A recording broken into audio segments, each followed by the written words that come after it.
Coloring with Rutaba. Hello friends, it's Rutaba. Welcome back to the Coloring with Rutaba channel. Today we are going to draw vegetables on the plate. Firstly, I draw the cutlery. I draw the fork here and the knife on the other side. Let's start to draw the plate. I draw the two circles, one smaller and the larger one around it. I use the black marker to make the drawing more visible. Now let's draw the vegetables. I draw the carrot, tomato and broccoli.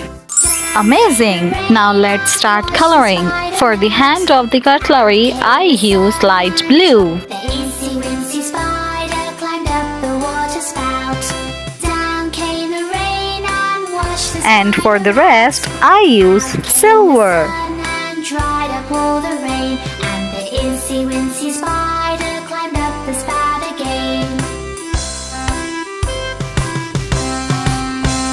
For the carrot, I use orange, light green.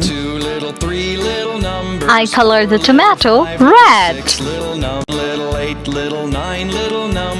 dark green. For the broccoli, I use different shades of green. I color the plate with the colors of the rainbow: red, orange, yellow, light blue, dark blue, purple, light pink, dark pink. Amazing! If you like this video, please like this video and subscribe to the channel. See you on the next video. Bye bye.